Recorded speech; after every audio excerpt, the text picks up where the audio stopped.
Muito boa tarde. Senhor Luís é o primeiro.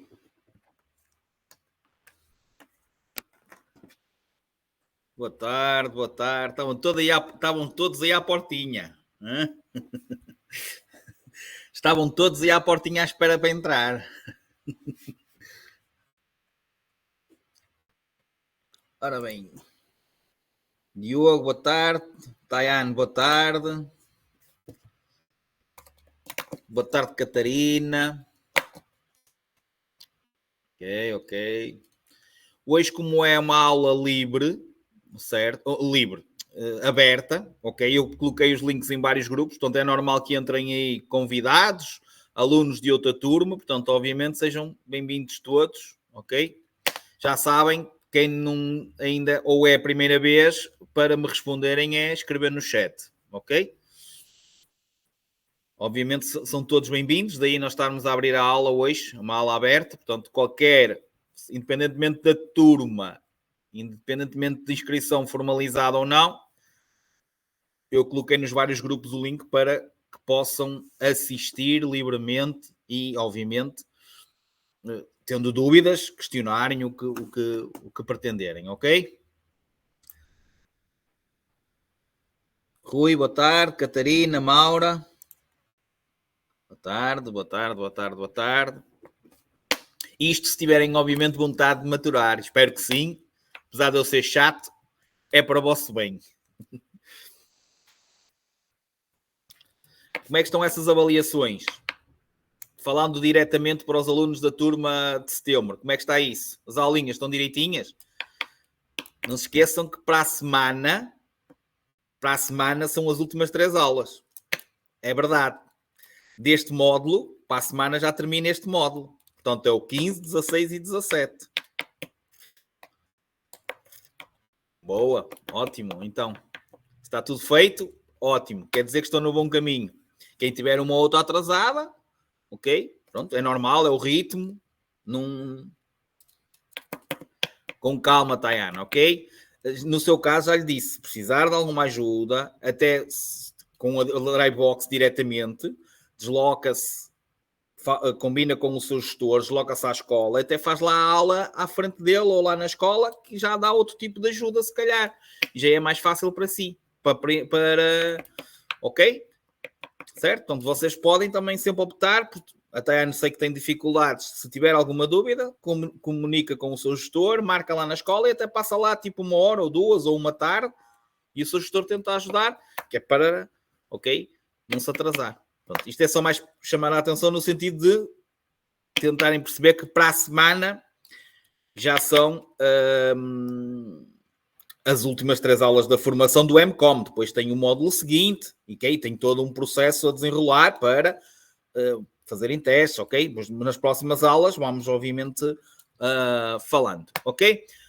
Boa tarde, então, a quem entrou depois, ok? Que eu já disse boa tarde, mas, obviamente, portanto, hoje é uma aula, como normalmente às quintas-feiras, é uma aula aberta. Portanto, eu coloquei o link do WhatsApp nos diferentes WhatsApps para, independentemente da turma que estejam, independentemente de inscrição ou não formalizada, ou seja, de serem alunos, ou até, por exemplo, coloquei na turma de outubro que vai, hoje é a terceira aula do MCOM, portanto, obviamente esta aula é aberta, toda a gente deve e pode assistir, independentemente de estarem ou não nesta turma, por isso é que eu coloquei, também para perceberem como é que nós trabalhamos, ou seja, para nos conhecerem, outros para perceberem o que é que vai ser daqui a algumas aulas. Portanto, quem está aí da turma de outubro, não sei se está aí alguém da turma de outubro. Portanto, a turma de outubro hoje é a terceira aula, esta é a 14ª. Portanto, esta aula, Catarina, esta aula vai ser uma aula equivalente à tua aula 14. Ok? Certo? Ok? Portanto, é para também tu perceberes, ou para vocês perceberem que quando chegares lá, o nível de andamento que também já tem e que até podes simplesmente assistir à aula e vais ver que se calhar não vais ter muitas dificuldades porque normalmente as aulas estão divididas de maneira a serem independentes. Ok? Ou seja, muitas vezes vocês não precisam do que está para trás. Ok? Também é para vocês perceberem um bocadinho isso. Não quer dizer que, obviamente, todas as aulas são um complemento, mas muitas das vezes, e da maneira que isto está construído, é de maneira a vocês, muitas vezes, mesmo faltando uma ou outra aula para trás, vocês consigam acompanhar uma aula mais à frente, ok? Também é para vocês terem isso. Ok, Catarina? Portanto, aproveita, obviamente. Depois obviamente vais ouvir uma aula igual ou idêntica ou parecida ou até mesmo igual quando chegares à tua aula 14, ok? E aproveita por estares em direto, aproveita a aula, certo? Sabendo que, no teu caso, hoje é a tua aula 3, portanto, nada te vai impedir de fazeres a aula 3 normalmente, certo? Mesmo estando aqui a assistir em direto à aula 14, ok? Certo? É só para, obviamente, ficarem com uma ideia.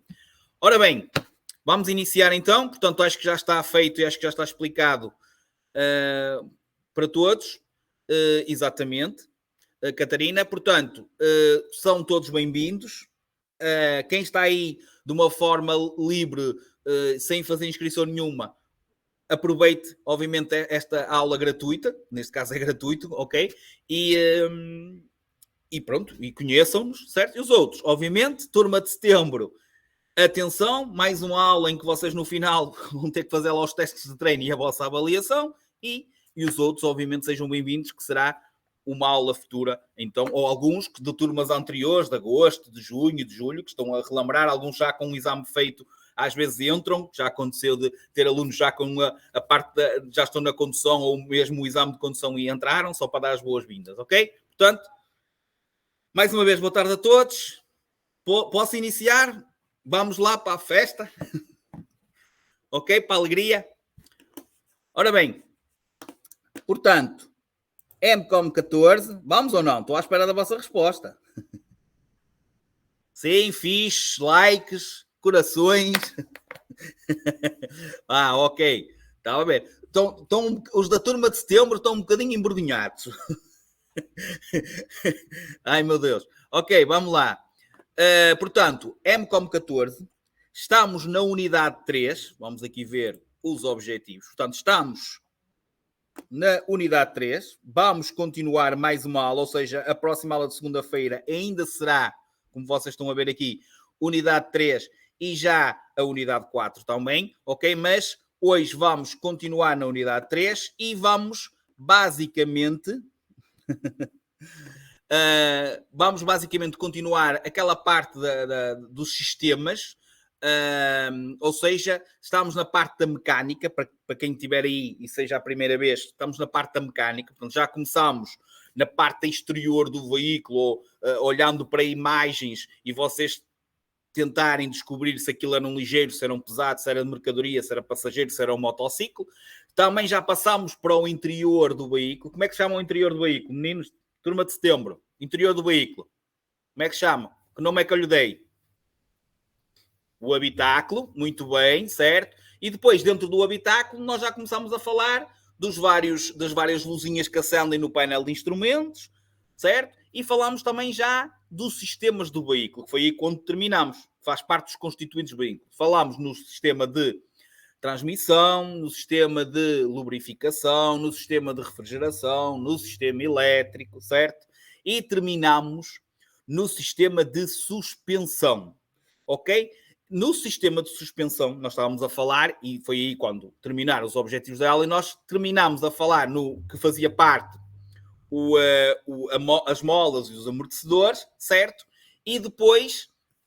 que também faz parte, que eu não iniciei a falar, porque já era um objetivo da aula de hoje, nos pneus. Atenção, não confundam roda com os pneus, porque roda nós falámos e rodas motoras, por exemplo, fazem parte do sistema de transmissão.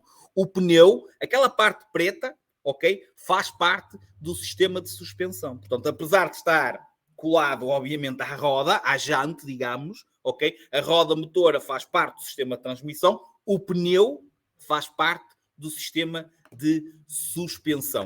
E é aqui que nós vamos começar a falar nos pneumáticos, ou seja, pegando no sistema de suspensão, pegando nos pneus, e vamos falar na verificação da pressão e piso dos pneus, como é que nós devemos de proceder numa mudança de roda em caso de emergência, portanto, todo o procedimento, desde a parte de imobilização do veículo, à parte da sinalização do veículo, à parte mesmo prática de desapertar as porcas, subir o carro com um macaco, vamos falar nisso tudo, ok? Depois vamos fazer uma leve passagem pelas as avarias mais frequentes, e aqui até podemos falar já nisto. Isto tem a ver com, por exemplo, se vos faltar, se vos fundir uma lâmpada do veículo, vocês poderem proceder à sua substituição, a situação de um fusível, a situação do carro não ter bateria, que às vezes temos aqueles cabos.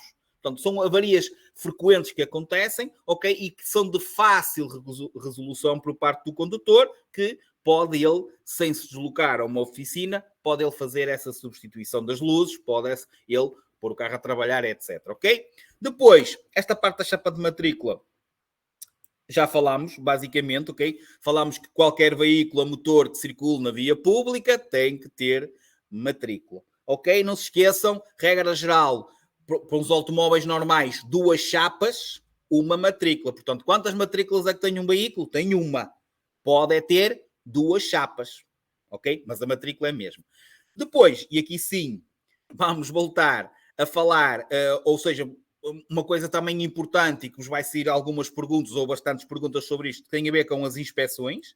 Portanto, vocês levarem a inspeção, os veículos à inspeção, não é à revisão. Revisão é vocês levarem à oficina para perceber se está tudo bem, que também devem fazer regularmente, mas não é uma coisa obrigatória. Inspeção é obrigatória, para que tipo de veículos é que é, qual é os prazos, qual é os tipos de deficiências, portanto é tudo outra, ou seja, tudo questões, obviamente, ou tudo perguntas, ou seja, respostas a que eu, ou seja, perguntas a que eu vou ter respostas, ou seja, que eu vou dar respostas para isso. Depois, a parte da proteção do ambiente que falamos, e estes aqui nem a turma de outubro tem desculpa, porque nós falamos no MSR, na última parte do MSR, na última aula, quando falamos na mobilidade sustentável, certo? Nós falamos em certos aspectos importantes, ok? Que como condutores nós podemos ter para que haja a proteção do ambiente. E uma delas é, por exemplo, cuidar bem até a forma como nós conduzimos, que foi aquela parte que eu falei, esta é a parte que mais ligamos, ou seja, deste tema da mobilidade que nós ligamos mais àquilo que eventualmente poderá surgir como pergunta de exame, que é a maneira como nós conduzimos, a maneira como nós tratamos o nosso veículo, se tem ou não influência, e obviamente que tem, não só na segurança, mas também na parte da proteção do ambiente. Ou seja, e aqui também podemos já falar e ficar já falado, que é se nós não levarmos o nosso veículo à tal revisão, ou tal oficina, ver se está a consumir óleo a mais, está a consumir combustível a mais, certo? Se não quisermos saber do nosso veículo, certo? Simplesmente vamos, o nosso veículo vai libertar óleo, se calhar, para o ambiente, ou seja, para o chão, por exemplo, ou gases a mais, certo? Ou consumir combustível a mais, certo? Ou seja, vamos poluir mais o ambiente. Portanto, é esse tipo de situação. Depois, vamos começar, ok? E falar no transporte de passageiros e carga, certo? Sendo que esta parte da final da aula vai ser complementada na segunda-feira, ok? Portanto, hoje vamos falar como é que deve ser transportado um passageiro, certo? Como é que ele deve entrar e sair do veículo, como é que devemos transportar uma carga, certo? Num veículo, como é que ela pode ser carregada e descarregada uma carga de um veículo, certo? E vamos falar um bocadinho de alguns sistemas de segurança, por exemplo, as cadeirinhas para as crianças, o cinto de segurança, mas é esta parte das cadeirinhas, esta parte do cinto de segurança, que faz parte de algo muito importante, que é segurança ativa e segurança passiva, certo? Essa parte vai ser complementada, vai ser falada mais aprofundado na próxima aula, ok? Portanto, estes são os objetivos e avançamos então. Deixem-me ver se está aqui alguma coisa.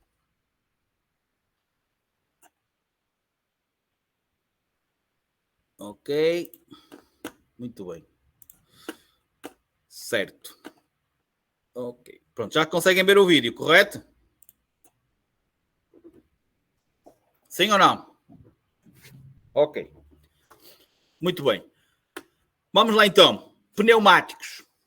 Primeiro, fazem parte então do sistema de suspensão. Regularmente, o normal utilizador do veículo deve verificar 3 coisas essenciais num pneu. A pressão, e a pressão tem a ver com o nível de ar, ok? O relevo tem a ver com aquelas ranhuras que o pneu tem, se estão, como vocês costumam dizer, quando às vezes olham para ele e ele está liso, vocês dizem ele está careca, portanto não pode chegar, obviamente, à parte de ficar careca, portanto isto chama-se o relevo do pneu, e obviamente também tem que verificar se tem algum rasgo, se tem algum papo, às vezes acontece de encostarmos ao passeio e simplesmente o pneu, certo, fica com um papo. Faz refresh, Tayane. Ok? Toda a gente consegue ver, certo? Só a Tayane é que penso que não. Tayane, faz refresh. Ou se estiveres no telemóvel, tens que meter o telemóvel na horizontal, porque senão só consegues ouvir. Ok? Que já aconteceu no outro dia uma menina. Pronto. Portanto, não se esqueçam, há 3 coisas essenciais que vocês têm que verificar num pneu. Regularmente, o normal utilizador do veículo deve verificar estas 3 coisas num pneu. Pressão, que é o ar.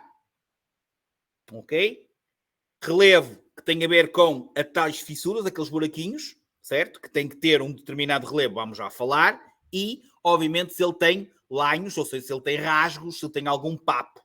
Obviamente, tendo rasgos e tendo um papo, é muito mais fácil o seu rebentamento.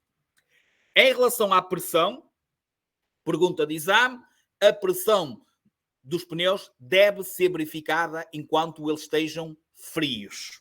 Porquê? Porque dá uma pressão mais exata. Portanto, devem verificar essa pressão, a pressão dos pneus, o nível de ar, ok? Enquanto eles estão frios. Depois, como é que vocês sabem qual é a pressão recomendada para o pneu? E vocês, no vosso veículo, alguns e normalmente em 2 sítios específicos, ou, como vocês viram aqui, na tampa do combustível, tenho tipo um autocolante igual a esse, eu vou puxar para trás agora só um bocadinho. Estão a ver aqui? Toda a gente viu? Certo ou errado?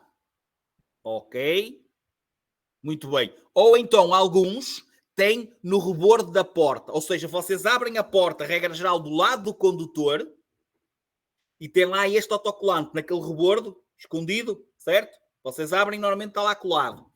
Pode ser, e regra geral, é num destes 2 sítios. Se não, também tem no livro de instruções do veículo. Não é nos documentos do veículo, é no livro de instruções do veículo, aquele grosso. E se vocês repararem, embora, ok, vocês se repararem aí, tem, se vocês repararem do lado esquerdo, tem vários peões, certo? Ou seja, isto tem a ver com o quê?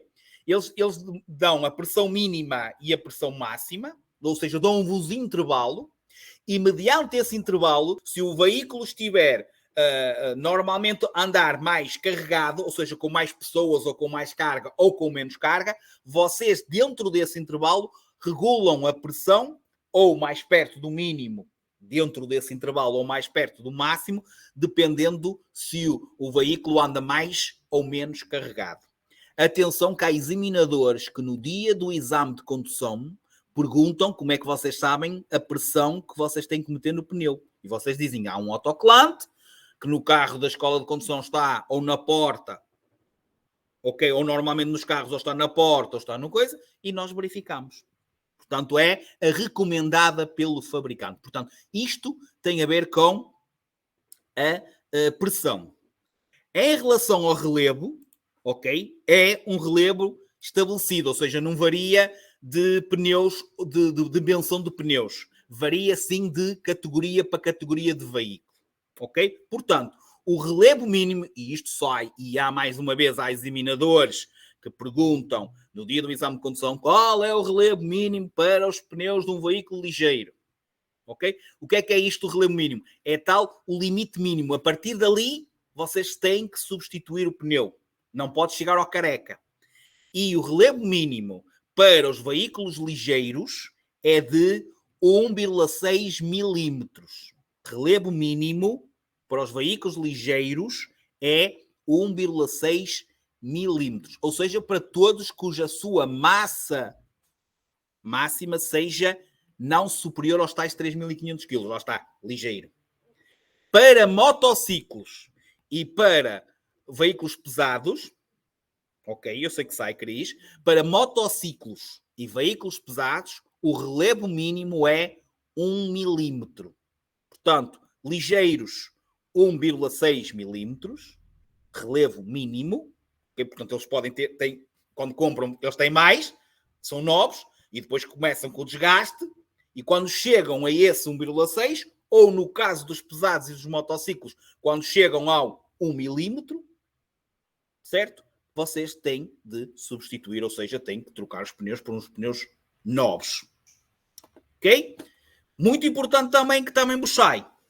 Tem a ver com as consequências que existem a partir do momento que vocês não têm a pressão correta de ar nos pneus. Ou se estão demasiadamente cheios, ou se estão demasiadamente vazios, certo? E outra consequência é se porventura vocês tiverem a direção desalinhada. Ou seja, vocês largam aquilo que eu falei ontem, largarem o volante, certo? Um bocadinho em linha reta e o carro começa-vos a fugir para um dos lados. Isto significa que a tal direção está desalinhada. Podem ter um pneu do lado esquerdo, por exemplo, mais cheio do que do lado direito e também já vai provocar desequilíbrio, certo? Então temos que perceber as consequências que existem a partir do momento que vocês não têm a pressão adequada nos pneus. Sempre que eles falam em pressão a menos, ou seja, vocês olham para o pneu e veem que ele, por exemplo, está vazio, está todo no chão. Rola no chão. Isso é aquilo que às vezes vocês veem. Nunca andaram na via e viram bocados de pneus na via?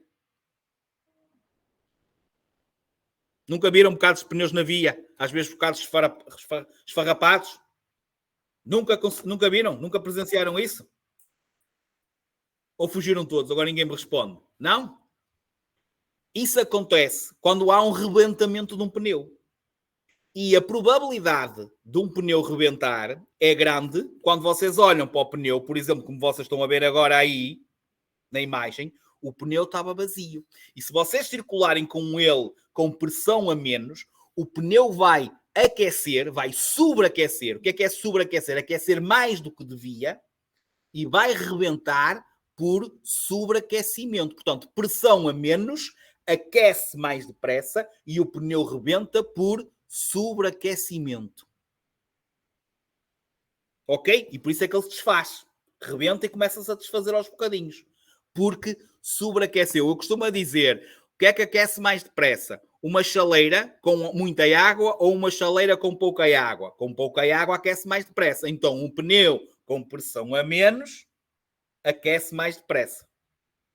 Ok? Porquê, Cris? Porque vamos com uma velocidade maior, mais aquecimento existe, mais probabilidade é, ou seja, quanto maior a velocidade, menor a pressão do pneu, obviamente, mais explosivo é, mais existe a probabilidade do pneu rebentar. Por isso é que temos que ter a adequada. Pressão a mais é como nós pensarmos num balão. Quando nós começamos a encher um balão, enchemos, ele está redondinho, depois começa a ficar bicudo. E o que é isso do bicudo? O pneu faz isto. Quando o pneu tem pressão a mais, o pneu faz isto. Em vez de ser assim, começa a fazer assim. E então quer dizer que só a parte do centro do pneu, ok, é que vai estar em contacto com o solo. Há um desgaste, então, da parte central do pneu. Pressão a menos, desgasta por ele todo. Pressão a mais, desgasta a parte central só. A aderência, o contacto com o solo é menor, ou seja, a aderência vai ser menor, porque só aquela parte do pneu é que vai no chão. Numa travagem de emergência, só aquela parte é que vai se agarrar ao solo. Portanto, o contacto, né, com o solo é menor, há uma menor aderência. Portanto, pressão a mais, menor aderência, okay? Desgaste da parte central dos pneus, ok? E há outra coisa. O que é que acontece quando nós enchemos demasiadamente o pneu, o balão, e ele toca numa superfície que não é tão lisa? O que é que acontece ao balão? Rebenta. Ou seja, um pneu com muita pressão simplesmente tem mais probabilidade por rebentar, mas não por sobreaquecimento, como nós falámos há bocado, mas sim por estar sob pressão. com pressão a mais. Ok? Pressão a menos aquece mais depressa. Rebenta por sobreaquecimento. Ok? Pressão a mais. Pressão a mais. Ok? Rebenta por sobrepressão, por ter pressão a mais. Desgaste da parte central do pneu e uma menor aderência. Meninos, mais direto do que isto não podemos ser. Não posso ser. Está aqui tudo o que vocês precisam de saber até agora em relação aos pneumáticos. O que nos falta falar neste momento é na mudança de roda em caso de emergência e o procedimento. Diogo Almeida, diretamente não. Há um risco grande de rebentar. Por isso é que ele deve ter a ideal. E a ideal é, tu olhas para ele assenta todo no chão, ok? Certo? Não está assim espalmado como se estivesse. Se for, reparem, olha a diferença. Isto é com pressão a menos. Ou neste caso, vazio. Não é? Por isso é que ele deve ter a recomendada. Para ser o ideal e para ter a aderência ideal. Ok? Certo? Certo? Diretamente, menor aderência é com pressão a mais. Porque só uma parte, é como aos motociclos. O pneu, o rodado do motociclo, certo? É muito mais pequeno. Certo? Então, também é um pneu com menos aderência que um pneu que seja mais largo. Ok? É por aí que também se vê a aderência. Em relação a esta situação de mudança de roda em caso de emergência, não se esqueçam que o primeiro procedimento é sempre tentarmos imobilizar o veículo em segurança. Tentarmos sempre imobilizar o veículo em segurança. Portanto, detectamos ter cuidado, notamos que há ali algo a fugir no veículo, que pode ser a direção, qualquer barulho estranho, vamos tentar imobilizar então o veículo em segurança, puxá-lo para uma zona o mais seguro possível, certo? E vamos verificar o que o veículo tem. Agora, antes dessa verificação, se virem que é uma verificação que vai demorar algum tempo, primeiro, luzes de perigo, antes de saírem do veículo, ok? Portanto, imobilização do veículo em segurança, luzes de perigo, depois, colete, ok? E depois do colete, colocação do triângulo. Nunca esquecer, nós vamos voltar a repetir isto na segunda-feira, mas a colocação do triângulo tem que ser nestes moldes que eu vou falar. O triângulo triângulo de pré-sinalização, nunca poderá ser colocado a menos de 30 metros do veículo, ou seja, do obstáculo. Temos aqui o obstáculo, ok? Daqui até termos o triângulo, nunca pode ser inferior a 30 metros. Mas a condição principal é o triângulo tem de ser visível, ok? Tem de ser visível a pelo menos 100 metros. Ou seja, imaginem que têm uma curva. Em vez de colocarem a 30, colocam a 50. Ok? Por isso é que eu disse, nunca a menos de 30. Porque vocês podem ter que o colocar a 40 ou a 50 para ele ser visível a pelo menos 100 metros. Perceberam a minha linguagem? Ok? Não se esqueçam. Luzes de perigo, que vocês chamam 4 piscas, por esta ordem. Depois saem, colete, que normalmente está guardado na mala, certo? Juntamente também com o triângulo. Pegam no triângulo. Para contar os 30 metros, façam por passos, que é o normal que se utiliza. Portanto, 30 passos. Mais ou menos 1 metro cada passo, que nós damos uns passos normais, ok? Mas vejam, ok, ele é visível a 100, ótimo. Não é visível a 100 a 30 metros. Vamos pô-lo a 35, vamos pô-lo a 40. Nunca colocado a menos de 30, mas tem que ser sempre visível a 100. Como eu disse, na próxima aula, segunda-feira, vamos complementar isto. Depois, o procedimento é tirarem todas as peças necessárias para a substituição da roda, inclusive a roda de substituição, portanto, a roda suplente, tirarem o macaco, tirarem esta chave, que é a chave que vai desapertar as tais porcas, que é assim mesmo que se chamam. Portanto, retiram tudo da mala que necessitam para fazerem a mudança do pneu. Antes de colocarem o macaco, como vocês estão a ver aí, já está na parte de colocar o macaco. Antes de colocarem o macaco, como vocês podem verificar aí, e eu agora puxei um bocadinho atrás. Aliás, é uma coisa muito importante. Quer sejam, obviamente, as rodas que estejam a circular, os pneus a circular, quer o pneu suplente, tem que estar em perfeito estado para, no caso de ser necessário, o pneu suplente, ele estar em condições. Agora era esta parte que eu estava a falar. Como vocês estão a reparar ali, ele primeiro, antes de levantarem o veículo, tem que desapertar logo as porcas. Um bocadinho, não é todas, como é óbvio. Certo? Portanto, desapertam um bocadinho cada porca. Viram? Certo? Um bocadinho, dar o desaperto, porque como está no chão é mais fácil. Se não, vocês levantam o carro, a roda depois vai se mexer um bocadinho. Mesmo que esteja travada, a roda mexe sempre um bocadinho. Então, para não se mexer, é mais fácil ainda com o carro, com a roda pousada, certo? Vocês desapertarem as porcas. Uma pergunta que sai. Para que lado é que se enrosca e desenrosca a porca? Ou seja, para que lado é que vocês apertam ou desapertam aquelas porcas? E agora? É que eu ponho em pausa para vocês verem, não é? Mas pronto, vai ouvindo coisa.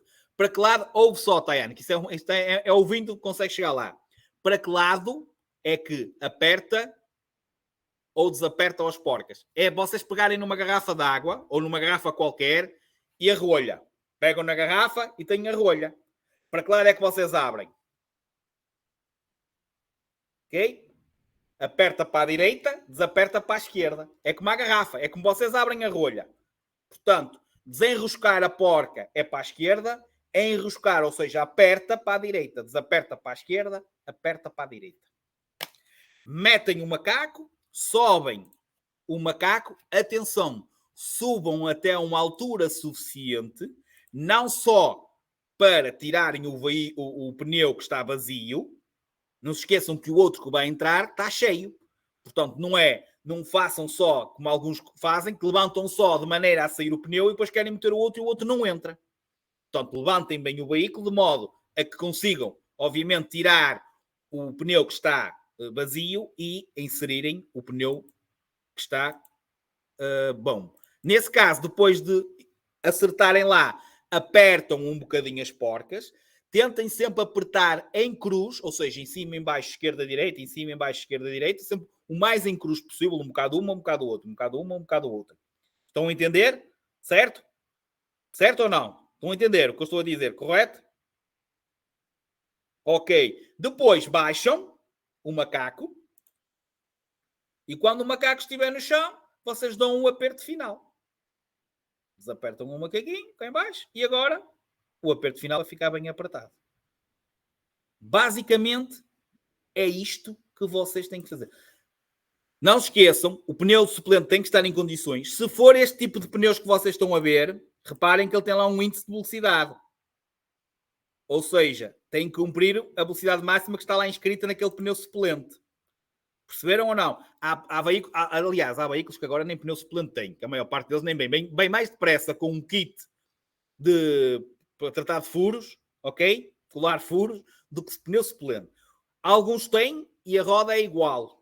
Há outros que têm, mas vêm com aquelas rodas mais pequeninas. Tenham atenção que esse tipo de rodada, obviamente, vocês vão notar uma diferença enorme no veículo. Portanto, devem resolver o vosso problema do pneu o mais rapidamente possível e cumprirem o tal índice de velocidade, que é aquele 80 que vocês estão a ver ali.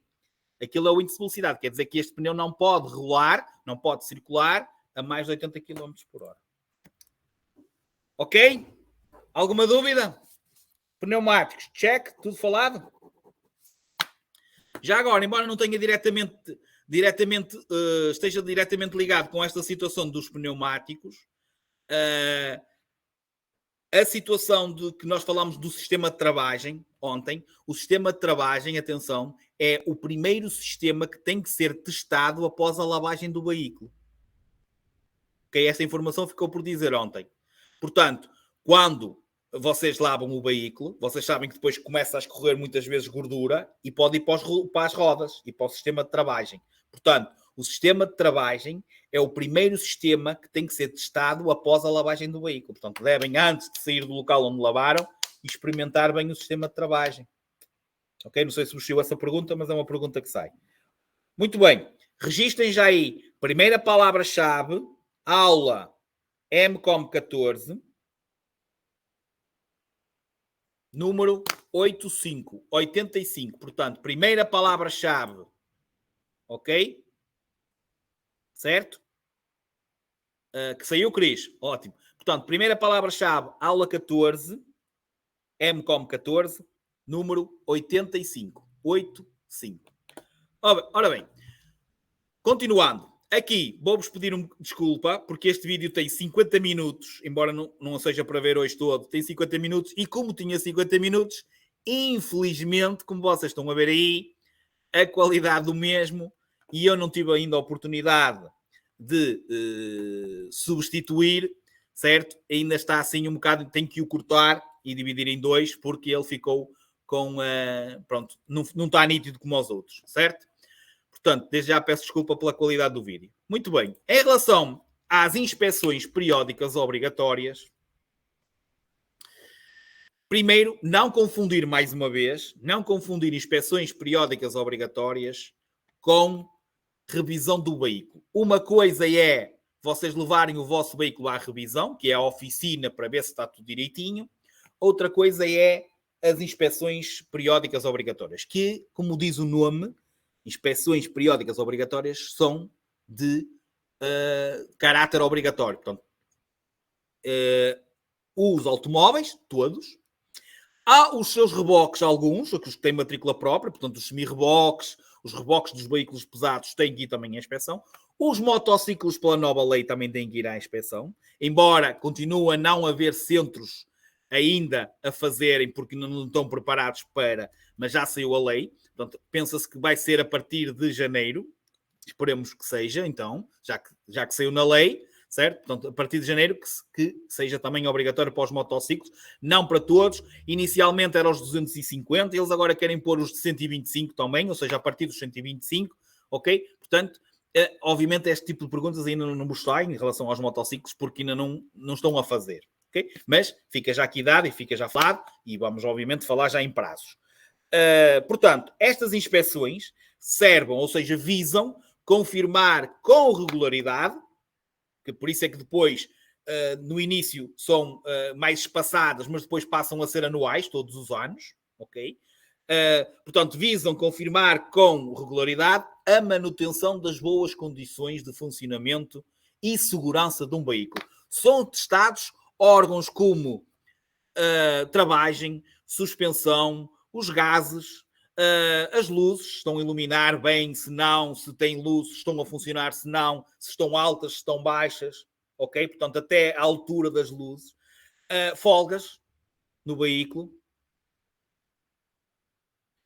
Sim, exatamente, Diogo. Embora, como eu disse, esse nome já foi proposto ser substituído por ITB. ITB, que é Inspeção Técnica de Veículos, para não se confundir o IPO com o Instituto Português de Oncologia. Mas sim, IPO, em termos de inspeção, o que quer dizer é inspeção periódica obrigatória. Ok? Certo? Pronto. Depois, portanto, visam regularizar essas situações, certo? E existem prazos para vocês efetuarem, dependendo do veículo que vocês têm, que está aqui. Quem conseguir, eu até posso pôr. Agora o vídeo até ganhou um bocadinho de qualidade. Deixem-me só ver se eu consigo isso. Se calhar é mais fácil para vocês fazerem print. Portanto, quem quiser fazer print, eu vou falar dos principais, portanto, mas quem quiser aproveitar e fazer print. Então, embora aqui esteja errado, os dos motociclos, que vocês estão a ver aqui em baixo, é 125 e não 250. Portanto, isto ainda está a tabela antiga. Okay? Onde diz aqui 250 centímetros cúbicos é 125. Ok? Pronto. Datas principais e que vocês devem realmente saber e que são questionadas. Automóveis ligeiros de passageiros. Ok? Portanto, ligeiro de passageiros. Vocês compram o veículo, vamos fazer aqui simulações, que é para vocês perceberem melhor. Portanto, imaginem que vocês compraram um automóvel ligeiro de passageiros em 2020. Ok? Portanto, compraram um novo. Ele é de 2020, dia 5 de janeiro de 2020. Ok? Se ele é ligeiro de passageiros, a primeira inspeção é ao fim de 4 anos. Ou seja, ele tem que ir à primeira inspeção até 5 de janeiro de 2024. Portanto, 2020 com 4, 2024. Depois de 2 anos, ou seja, 2026. Depois, mais 2 anos, até fazer 8, ou seja, 2028. E a partir do 8º ano, esse veículo tem que ir todos os anos. Portanto, automóvel ligeiro de passageiros, assim como a classe dos motociclos que vocês estão a ver aí, certo? Os tais de acima dos 125, ou que vocês estavam a ver lá no quadro, que era isso que eu queria dizer, certo? É 4 anos, depois 2 anos e depois mais 2 anos. E a partir do 8º ano, todos os anos. Quando falam em automóveis pesados de passageiros, transporte escolar, automóveis ligeiros para instrução, ou seja, os carros das escolas de condução, os Uber, os táxis, ou seja, transportes públicos, veículos prioritários, é todos os anos. Pesados de passageiros, transporte escolar, ligeiros licenciados para instrução, carros da escola de condução, transportes públicos, táxi, Uber e ambulâncias, ok? É todos os anos. E quando chegar ao 7º ano, a partir do 7º ano, passa a ser de meio em meio ano, de 6 em 6 meses.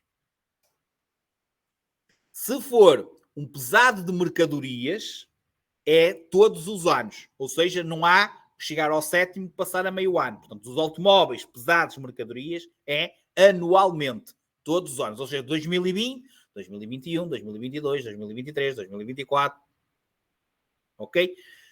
Para terminar, automóveis ligeiros de mercadorias, porque falámos nos de passageiros, agora vamos falar nos de mercadorias. É 2 anos e depois todos os anos. Ou seja, 2020, 2022 e depois 2023, 2024. Portanto, 2 anos e depois todos os anos.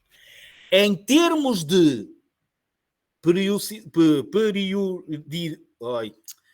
em termos destas datas, ou seja, datas que os veículos têm que ir à inspeção, está-me a faltar a palavra, ok?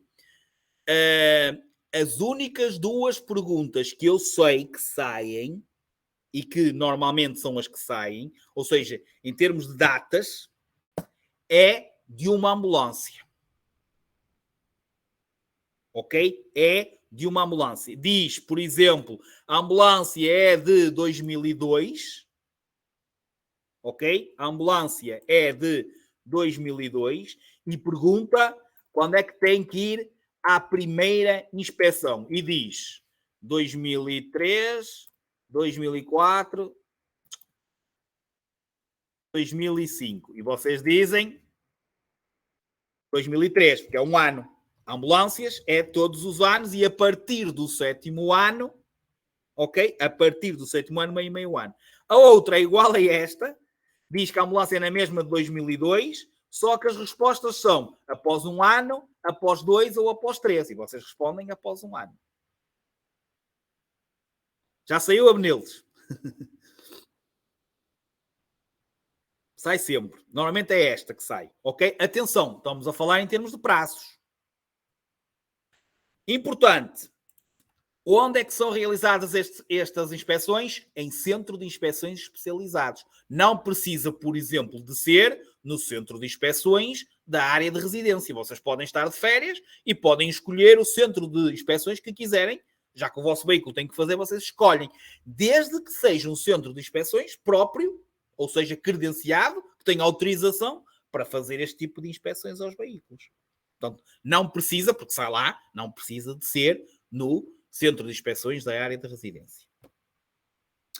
Depois, documentação a apresentar, sempre até à data da matrícula, portanto, não é só o mês, não é de janeiro até ao fim de janeiro. Não, tem que ver lá no vosso documento do veículo qual é a data mesmo. Como eu falei há bocado, 5 de janeiro de 2020.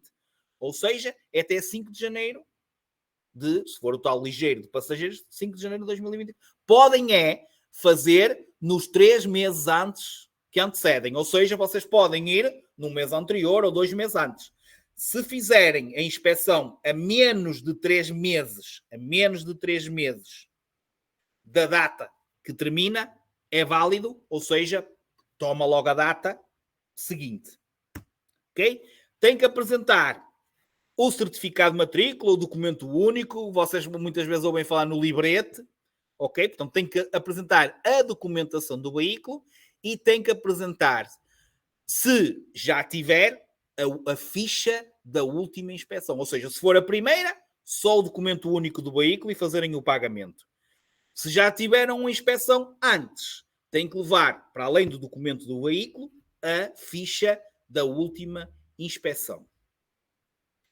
Existem 2 tipos de ficha, que uma é verde, outra é vermelha. Agora, aquilo tem sempre, como vocês vão ver aí, tem sempre aquele destacável, mas não é, aliás, agora nem o de seguro é. Portanto, antigamente o único obrigatório era de seguro, a vinheta, certo? Porem no vidro. Agora nem de seguro é obrigatório, deixou de ser obrigatório também colocarem de seguro. Portanto, o que tem que vocês guardarem,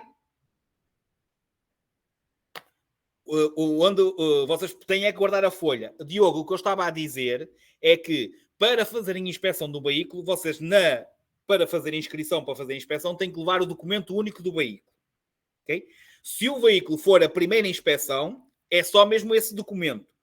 Se tu já tiveres, se esse veículo já fez uma inspeção antes, portanto já não é a primeira, para além do documento, tens que levar a ficha da última inspeção. Ou seja, o que tinha sido detectado na última vez que tu fizeste a inspeção. Aquela ficha verde, que tem aqui, vai aparecer-vos aqui alguns.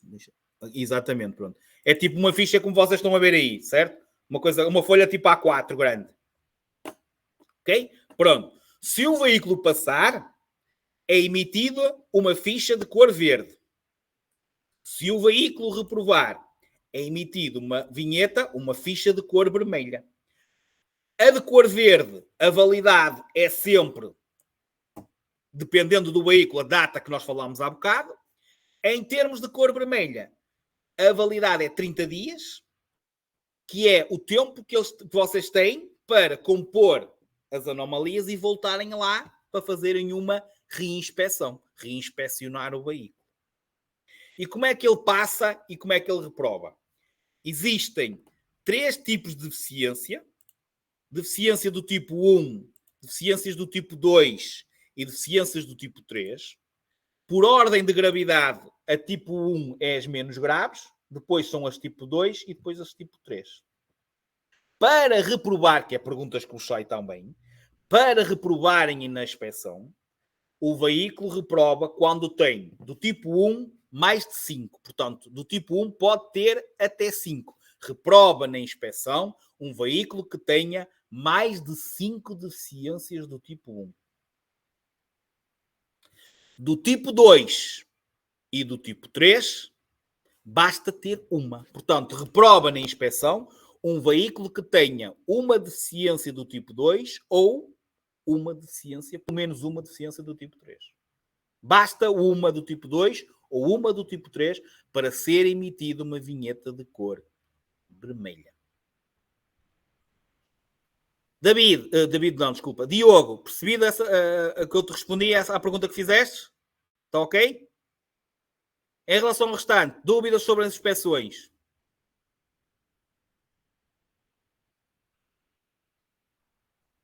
Ok? Já agora, a diferença entre as tipo 2 e as tipo 3, porque as tipo 3 são muito mais graves, ok? Certo? Apesar de ambas darem reprovação direta, obviamente o tipo 3 é uma coisa muito mais gravosa. Normalmente um veículo que tem uma deficiência do tipo 3 ou fica impossibilitado logo naquele momento de circular e só sai do centro de inspeções num reboque, por exemplo, ou é proibido transportar pessoas e tem que se deslocar diretamente para a oficina, portanto são deficiências ainda mais graves. Ok? É óbvio que vocês não precisam saber que tipo de deficiências, etc. Ok? Portanto, só precisam saber que do tipo 2 e do tipo 3 basta uma para reprovar. Do tipo 1 para reprovação tem que ser mais de 5 deficiências do tipo 1. Portanto, até 5 dá. Correto? Outra coisa que dá reprovação.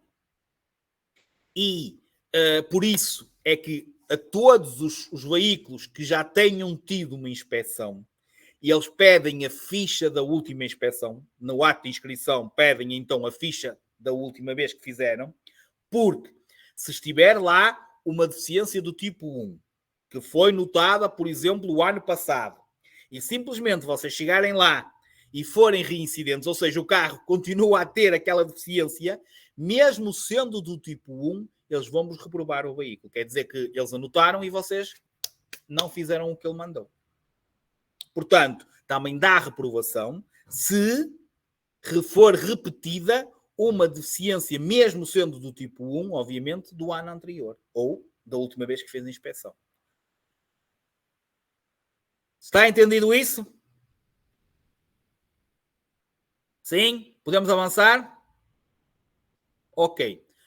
Então, para reforçar, proteção do ambiente, o consumo de combustível, o desgaste do veículo, a poluição ambiental dependem de vários e diversos fatores, como a manutenção que nós fazemos do veículo, muitas vezes a carga, ou seja, andamos muitas vezes com o carro carregado sem justificação nenhuma, do nosso estilo de condução, se somos mais agressivos, se aceleramos mais, se travamos mais, e, obviamente, também às condições da via. Por exemplo, quando nós optamos por circular no para-arranca, nas filas, obviamente, vamos, que é aquilo que nós falámos, vamos haver um maior consumo de combustível. Portanto, o consumo de combustível, o desgaste do veículo, a poluição ambiental depende de vários fatores.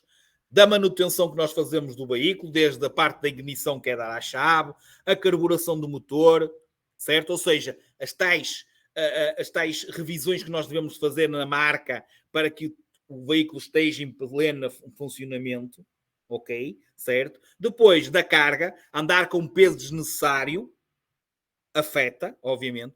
O estilo de condução, que é condução mais agressiva, provoca mais poluição. Ou seja, se nós acelera, trava e não sei o quê, obviamente. E depois das condições da via. O condutor deve escolher itinerários para evitar congestionamentos. Porquê? Porque o para-arranca, obviamente, também provoca, certo?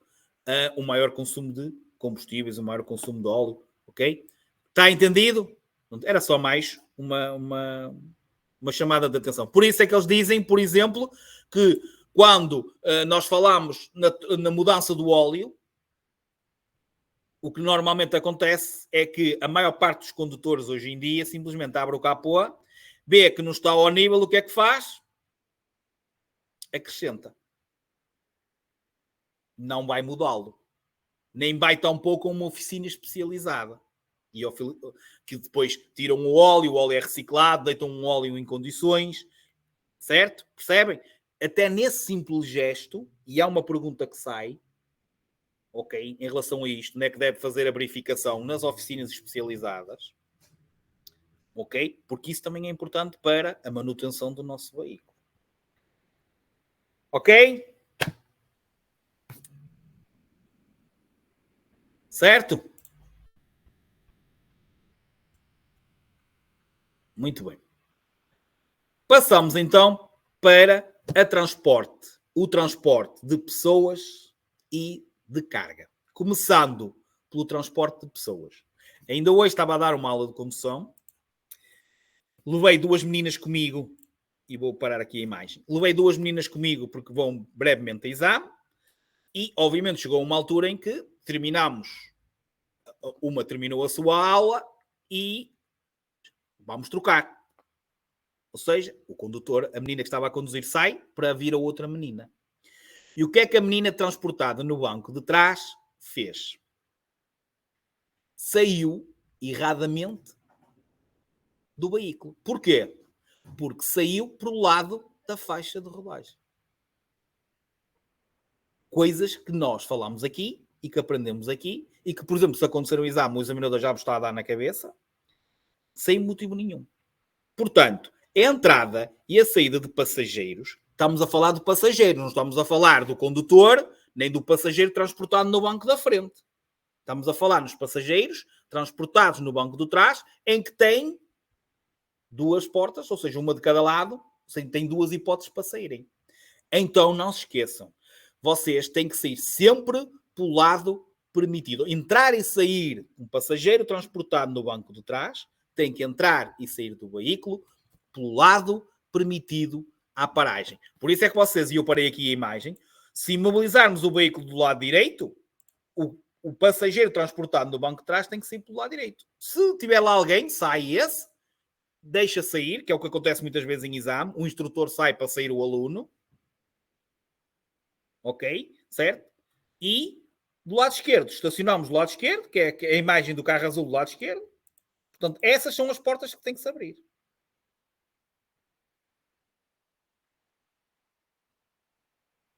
Ok? Perceberam ou não? Portanto, completando, a entrada e saída de pessoas deve fazer-se o mais rapidamente possível para não causar embaraço. Ok? Portanto, o mais rapidamente possível, sem causar perigo ou embaraço para os outros utentes. Pelo lado direito ou esquerdo, certo? Dependendo se está parado à esquerda ou à direita. Por isso é que eu costumo dizer, e a expressão que eles utilizam nos testes é pelo lado permitido à paragem. Pelo lado permitido à paragem. Obviamente, já agora, como é que se chama o número de lugares de um veículo? Em vez de dizer números de lugares, como é que nós podemos dizer? É uma palavra que eu já utilizei. Muito bem, Diogo. Lotação do veículo. Não se esqueçam que não podem transportar passageiros que excedam o número da lotação permitida para o veículo. Ou seja, se o veículo é de 5 lugares, 4 mais o condutor, só podemos ir 4 mais o condutor. Outra coisa, que foi aquilo que vocês viram no vídeo a seguir, na parte do vídeo a seguir, que é o quê? Os passageiros têm que ir bem sentadinhos e cómodos, utilizando ou o cinto de segurança ou o sistema de retenção para crianças. Vamos aprender. Vamos começar já hoje a falar nisso e complementar na segunda-feira, ok? E não podem fazer o que esse senhor está aí a fazer. Portanto, têm que ir bem sentadinhos e acomodados no lugar específico, utilizando cinto de segurança ou então sistema de retenção para crianças, se for o caso disso. Nunca, obviamente, ultrapassando o número de lotação de pessoas permitida para esse veículo. Percebido a mensagem? Ok. Falando agora diretamente, que é o que vocês estão a ver agora aí em baixo, e atenção a isso que está aí em baixo, há muita gente a perguntar, pessoas que tiram carta e de vez em quando mandam mensagem, olha, agora sou pai e tal, e como é que eu tenho que fazer, e mais não sei o quê, mais não sei o que mais. Está aqui. Vocês vão ter a vossa resposta aqui. Primeira situação. Uma criança que tenha, como vocês estão a ver aí em baixo, idade inferior a 12 e altura inferior a 1,35 m, essa criança tem que utilizar um sistema de retenção para crianças. As crianças com menos de 12 e menos de 1,35 m de altura devem ser utilizadas, devem ser transportadas utilizando um sistema de retenção para crianças. São as cadeirinhas. Vou falar na segunda-feira, mas hoje fixem. Existem 5 sistemas de retenções para crianças. 5. 0, 0 mais, grupo 1, grupo 2 e grupo 3. 0, 0 mais, grupo 1, grupo 2 e grupo 3. São 5 sistemas de retenção para crianças. Para explicar melhor aquilo que eu estou a dizer, vocês têm um filho que tem 10 anos. Ok? Tem mais de 1,35 m. Só precisa de cinto de segurança. Para ser sistema de retenção para crianças, tem que ser menos de 10, menos de 12 e menos de 1,35 m. Se tiver uma das duas mais, ou seja, se tiver 12 ou mais anos, mesmo que se tenha só, por exemplo, 1,30 m, é só cinto de segurança.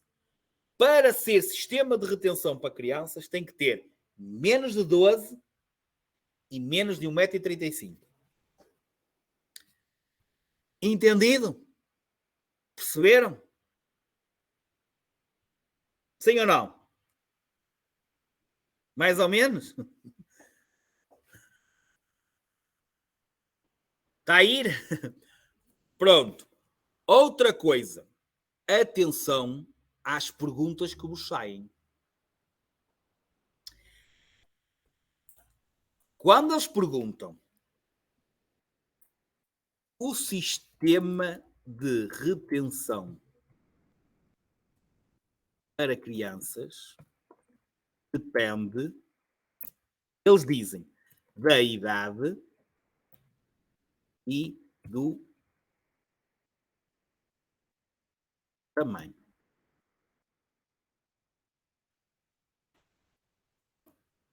Foi o que eu disse? Foi o que eu disse até agora ou não? Sim ou não? Não, Maura. Se ele tiver mais de 12, se tiver mais de 12 ou mais de 1,35 m, podes levar lá à frente, só com 5. Ok? Não pode ser menos de mais de 10. Não pode ser menos de 12 e menos de 1,35 m. Aí tem que ir atrás. Se ele tiver mais de 12 ou mais, ou mais de 1,35 m, pode ir à frente só com cinto de segurança. A partir do momento que ele passa a utilizar só cinto de segurança, pode ser transportado à frente. Vamos nos concentrar nesta pergunta que eu estou aqui a fazer. O sistema de retenção para crianças depende da idade e do tamanho.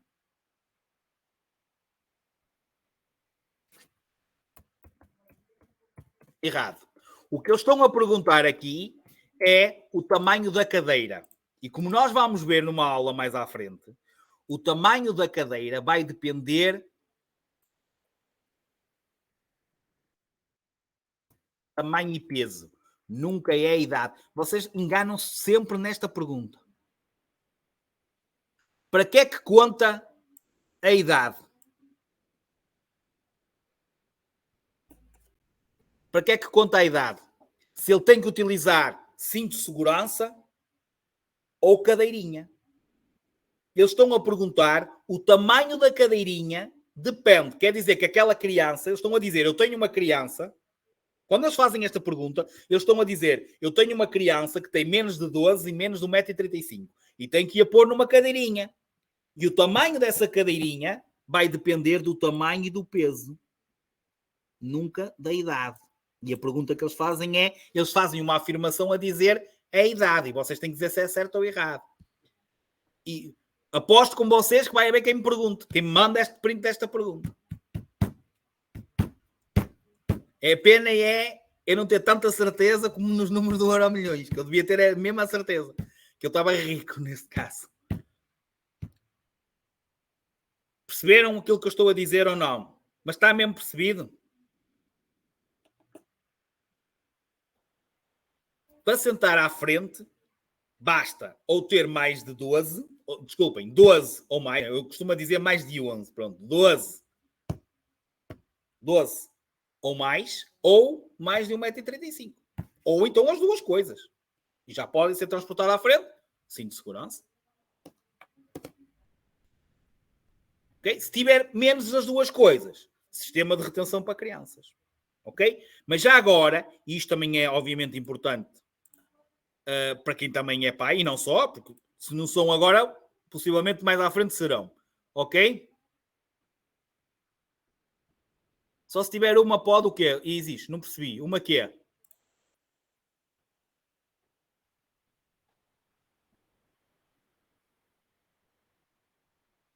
Ah, sim, sim. Basta ter uma, Isis. É o que eu estou a dizer. Basta ter uma. Basta ter 12 ou mais de 1,35 m. Imagina que é uma pessoa que tem 1,20 m. Ok? Tem 12 anos. Pode ir à frente. É pela idade. Já só precisa de cinto de segurança. Ok? Pronto. Agora, outra coisa importante. É permitido, portanto, regra geral é isto que eu vos disse. Tem sistema de retenção para crianças. Tem que utilizar é no banco de trás. Ok? Agora, mesmo assim, a lei permite que uma criança até 3 anos, ou seja, imagina que vocês estão num veículo que tem bancos atrás, que tem cintos atrás, mas mesmo assim, a lei permite que uma criança até 3 anos possa ser transportada no banco da frente. Porquê? Porque é um tipo de criança que requer uma maior... Ou seja, imagina que vai só a mãe ou o pai com a criança. Imaginem vocês, condutores, a conduzir com o vosso filho, com uma criança até 3 anos, no banco de trás. Com aquela cestinha que ainda por cima está virada ao contrário, como vocês sabem, vocês nem conseguem ver a criança sequer. Então, a lei permite, ok, até 3 anos, a criança ser transportada no banco da frente, desde que a cadeira seja virada para o banco. Deixa eu ver se eu encontro aqui uma foto. Como vocês estão a ver em baixo, estão a ver em baixo? Conseguem ver em baixo? Sim? Ok? Virada para o banco e com o airbag do lado do passageiro desligado. Ok? Naqueles casos que nós falamos, ok? Tudo o banco traz. Mas é permitido no banco da frente uma criança tiver menos de 3 anos e utilize sistema de retenção virado para a retaguarda, tendo o airbag do lado do passageiro ser desativado. Ok? Naqueles veículos só tem 2 lugares à frente. Ou seja, não há hipótese nenhuma de vocês terem meter a criança atrás. Ok? Desde que seja no sistema de retenção, pode ir à frente. Agora, não pode é ter bancos atrás, ou então tem bancos e não tem cintos. Que agora todos os carros têm. Veículos, não, Diogo, porque veículos são veículos de... Também estás a incluir os velocípedes, o tração animal, estás a incluir os motociclos, e esses veículos não têm. É obrigatório em todos os automóveis. É isso certo. Agora, em todos os veículos não é correto dizermos. Basta pensar no tração animal, basta pensar no velocípede, portanto não é obrigatório em todos os veículos. Atenção, nós vamos falar na próxima, na segurança ativa e passiva, e vamos voltar a falar no triângulo. Aliás, vai ser dito se é grave, se é muito grave a não utilização. Portanto, eu vou complementar essa informação, ok, Diogo? Certo? Portanto, isso ia ser falado na próxima aula, quando falarmos mesmo na segurança ativa e na segurança passiva, que é segunda-feira. Ok? Está entendido isto que eu disse? Agora, não se esqueçam daquela pergunta que vos gera muita confusão. Quando eles falam em sistema de retenção para crianças, estão a partir do pressuposto, ou seja, vocês têm que partir do pressuposto que é uma pessoa que tem, é uma criança que tem menos de 12, ok? E tem menos de 1,35 m. E eles estão a perguntar como é que vocês sabem daqueles cinco sistemas de retenção que eu vos disse há bocado, se têm que utilizar o 0, se têm que utilizar o 0 mais, se têm o grupo 1, o grupo 2 ou o grupo 3, e para vocês saberem decidir qual desses é que é tamanho e peso. E aí sim estaria certa esta afirmação. Diz idade. Idade é errado. A idade conta para vocês saberem se ela precisa do sistema de retenção para crianças ou só de cinto de segurança. Não para o tamanho do sistema de retenção. Está? Percebido isto ou não? Eu sei. Mas reparem, foi difícil. Atenção, o Diogo tem razão naquilo que está a dizer. Inclusive, houve alguém, já não sei se foi a Abnildes ou não, que pôs uma dúvida ontem, que até foi o outro formador que respondeu. É normal, ok? Porque o tema é tão dividido que acabam por sair perguntas que ainda nós não falamos. Mas quando terminarmos estas 3 aulas da unidade 3, tenho a certeza que todas as perguntas que vão sair, vocês depois vão estar lá. Ou seja, aquele tipo de pergunta que a Beniles ou que alguém não sabia responder, vai ser respondido. Se não for respondido nesta aula, vai ser respondido na próxima aula, de certeza absoluta. Ok, Diogo? Está bem? Mas eu percebi e sei que sai, e hoje, se calhar, possivelmente vai já começar a sair segurança ativa e segurança passiva. Ok? Certo? Mas não se preocupem. Podem errar, ok? Mas depois, amanhã, desculpem, segunda-feira, vai ser falado de segurança ativa e segurança passiva. Ok? Não tenham a menor dúvida. Que a partir daí, aí é que já não há desculpas. Qualquer pergunta que vos saia, tenho a certeza absoluta que já foi-vos falado. Ok? São as três aulas da unidade 3. Muito bem. Em relação ao transporte coletivo de crianças, falarmos aqui no caso especial do transporte escolar. Ok? Todos os lugares têm que estar equipados com cinto de segurança. Ok. Acontece a mesma situação se aquele transporte escolar for para crianças com menos de 12 e menos de 1,35m, tem que ter as tais cadeiras adaptadas. Ok? Não pode existir ISIS fazendo os testes de treino, ok? Fazendo os testes de treino e lendo as perguntas, aquelas perguntas e respostas, as que te vão sair na avaliação são iguais. Ok? Agora, basicamente, se calhar vais acertar porque já te saiu essa pergunta. Entendes? Mas eu estava-me a referir em termos de explicação. Ela vai ser explicada. Percebeste, Isis? Ok? Entendeste? Pronto. Mas também não é por aí. Se atrasares uma aula ou outra, porque vocês em direto podem fazer sempre. Portanto, podias, por exemplo, chegas a segunda-feira, podes fazer na mesma, mesmo que não tenhas as 2 anteriores concluídas. Ok? Mas não é preciso chegar aí. É fácil, acabam por perceber e normalmente também é um tema que normalmente, mesmo em exame, não existe perguntas erradas. Ok? Pronto. Os veículos afetam o transporte coletivo de crianças, também tem que ter o tacógrafo, que é aquele equipamento, aquele cartãozinho que eu falei, que controla as horas de repouso do condutor, certo? Tem que ter extintor, tem que ter caixa de primeiros socorros, tem que estar identificado com o dístico, ou seja, olha, já agora o tacógrafo é que vocês estão aí, o extintor também está aí, os primeiros socorros também está aí, o dístico é aquele que vocês veem de cor de laranja, este, estão a ver aqui, o tal dístico. Eu estava a ver que costumava aparecer e eu estava a achar estranho que não estava aqui. Estão a ver, certo? Tem que ligar as luzes de perigo na entrada e saída de passageiros. Portanto, esses autocarros de transporte escolar, sempre que estejam parados para a entrada e saída das crianças, tem que estar com as luzes de perigo. Para além do motorista, é obrigatório ter sempre um vigilante, ter alguém a zelar. E nunca podem se sentar crianças nos lugares contíguos ou perto do motorista. Ou seja, tem que estar mais para trás. Naqueles primeiros lugares da frente não é permitido ter crianças sentadas. Ok? Pronto. Depois, certas proibições, certas coisas, algumas de que vocês já vamos chegar aqui à parte da carga, que é a parte final da aula, que um bocado também já terminamos. Coisas, algumas delas com lógica. Olha, é proibido entrar ou sair de um veículo estando ele em movimento, assim como é proibido abrir ou fechar, abrir portas estando o veículo em movimento, certo? Transportar passageiros com um maior número da lotação do veículo permitida, que já falámos. Transportar passageiros fora dos assentos.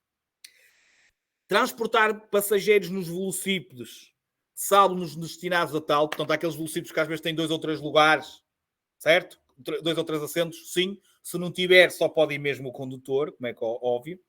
Transportar menores de 7 anos nos motociclos, triciclos, quadriciclos e ciclomotores.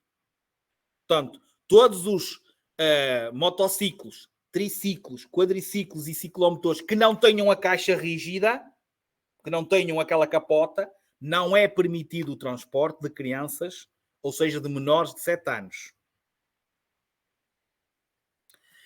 Assim como também não é permitido transportarmos crianças com menos de 3 anos em automóveis que não tenham cinto de segurança. Portanto, imaginem que há um automóvel super antigo, que não tem cinto de segurança. Não podemos transportar menores de 3 anos. Tá? Vamos para a parte final? Deixa-me aqui. Já. Ok. Sim ou não? Vou pôr aqui um smile. Estão todos tristes hoje, olha. Nem estamos a chegar ao fim de semana. Ok. Ora bem, qual é a diferença aqui para a entrada e saída de passageiros? Qual é que vocês acham que existe? Qual é a diferença neste caso? É que na carga e descarga existe o quê? A possibilidade dela ser feita pela retaguarda. Passageiros não podem entrar pela mala. Portanto, a carga e descarga de um veículo deve ser feito pelo lado permitido à paragem, assim como a entrada e saída de passageiros deve ser feita pelo lado permitido à paragem. Só que no caso do carregamento e descarregar um veículo, acrescenta-se a retaguarda. Portanto, um veículo pode ser carregado e descarregado pelo lado direito ou pela retaguarda, pelo lado esquerdo ou pela retaguarda, dependendo se estacionamos o veículo do lado direito ou se estacionamos o veículo do lado esquerdo. Okay? Eu sei que sai, Beniles. Aliás, em termos de peões, vai haver lá, de passageiros, vai haver lá uma pergunta se aquele passageiro está a entrar ou não. Diz passageiro, não diz condutor. Diz, este passageiro está a entrar corretamente no veículo? E diz passageiro. E ele está a entrar pelo lado da faixa de rolagem. Errado. Porque diz passageiro, não diz condutor. Porque se tiver condutor, ele tem que entrar. Tem que entrar pelo lado do volante. Certo? Pronto. Portanto, primeira parte, carga e descarga, já sabem. Depois, coisas importantes. A operação de carga e descarga deve fazer-se o mais rapidamente possível, de modo a não causar perigo nem embaraço, de modo a evitar fazer ruídos incómodos, pela retaguarda ou pelo lado pelo lado em que o veículo está parado. Agora, perguntas que saem muito. Na colocação de uma carga num veículo, que é isto que vocês estão a ver agora aí, deve prover-se que, ou seja, isto tem que ficar registado. Porquê? Porque sai. E das principais é esta. Fique assegurado o equilíbrio do veículo. Ou seja, vocês têm que carregar o veículo de maneira que a carga não fique ou demasiadamente à frente, ou demasiadamente atrás, ou para a direita, ou para a esquerda, que não se possa mover, porque isso pode provocar ou cair sobre a via, ou provocar desequilíbrio ao veículo. Portanto, tem que ficar assegurado o equilíbrio do veículo, quer ele esteja parado, quer ele esteja em marcha, em andamento. Não possa vir a cair sobre a via. Não pode reduzir a visibilidade do condutor, exceto se for naqueles caminhões que já têm a caixa de carga tapada, e aí, obviamente, ela já está anulada. Imaginem vocês estarem no ligeiro e carregarem a mala e o condutor olhar para o retrovisor interior e não ver nada para trás. Não pode acontecer. Ok? Não podemos carregar também um veículo, sendo que a carga venha a ser arrastada pelo pavimento. Ou seja, veja, vocês como tipo uma corda e ela venha a ser puxada. Nada. Não exceda a altura de 4 metros a contar do solo, ou seja, a tal altura máxima, os 4 metros. Nos veículos destinados ao transporte de passageiros e carga, não podemos carregar de modo a que prejudique a correta identificação dos dispositivos de sinalização, ou seja, tapar os faróis de um veículo, por exemplo, tapar a chapa de matrícula, por exemplo, nada. Não podem ultrapassar os contornos do veículo. Nos veículos de transporte de mercadorias, a carga se contenha nos limites da caixa, ou seja, não ceda aos tais limites, a não ser nos tais transportes especiais que nós já falámos. Agora, vocês sabem o que é isto? nos veículos de transporte de mercadorias a granel. Sabem o que é mercadorias a granel? Tipo milho, areia, arroz, cereais, feijão, por exemplo. O que é que acontece? Às vezes até tem aquele taipal bem coberto com uma lona. Portanto, não pode exceder de modo a transportar mercadoria a granel. E vocês veem muitas vezes, às vezes é largar pedras e largar areia. Certo? Isso é mercadoria a granel. Perceberam o que é mercadoria a granel? Portanto, nos veículos de transporte de mercadorias a granel, a carga não pode exceder a altura dos taipais, não é? Daquelas coisas que tem, que é para depois não seja expelida para trás. Assim como, por exemplo, no transporte de mercadoria, de animais, como vocês viram ali. Acho que vi para aqui qualquer coisa. Ó. Obviamente, também existe um número de lotação máxima para os animais. Portanto, não podemos transportar num veículo afeta ao transporte de animais com excedermos a lotação permitida de animais. Ok? É proibido carregar e descarregar ou abrir portas de veículos em andamento. O transporte de carga em motociclos, triciclos, quadriciclos, ciclomotores e velocípedes só pode fazer-se com um reboque. Portanto, um motociclo, um ciclomotor, um velocípede pode atrelar um reboque de um eixo, ou seja, de um rodado. E só nesse reboque é que pode ser transportado mercadorias. Eu não sei se tinha aqui, se aparecia aqui. Eu não sei se vocês viram ou não, mas eu acho que tinha aqui uma imagem qualquer. Só tem aqui. Portanto, isto que vocês estão a ver aí não é permitido. Ele podia fazer isto se tivesse um reboque, sendo que é um reboque de um eixo, ou seja, só de um rodado, e que seja um reboque para transportar essa carga. E pode ser engatado, quer nos velocípedes, quer nos motociclos. Pode ter reboque. Ok? Está? Dúvidas?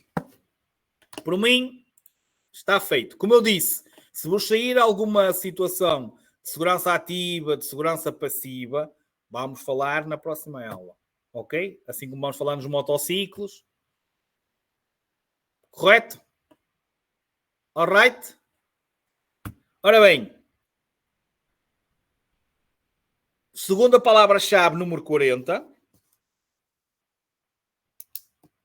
40. Resta-me, isto já é a próxima aula, resta-me desejar-vos um bom fim de semana, agradecer a presença de todos aí, ok? Espero que quem esteja aí como convidado que tenha gostado. Espero que quem esteja aí da turma de outubro que tenha aproveitado. E vai ver que quando chegar lá à aula, à respectiva aula, vai ser obviamente muito mais fácil, porque já esteve aí. E espero que os da turma de setembro se apliquem agora na avaliação da aula, certo? E nos testes de treino. Mas lá está, tenho o fim de semana todo para estudarem. E se precisarem de alguma coisa, já sabem, grupo do WhatsApp, se for dúvidas. Outra situação qualquer, já tem também o vosso gestor para chatearem, está bem? Que ele também tem que ter um bocadinho de trabalho. Ok?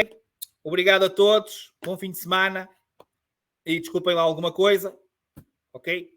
E forte abraço.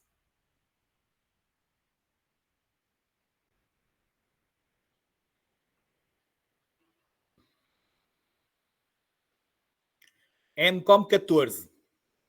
Está aí mesmo agora aí, Ana Laura.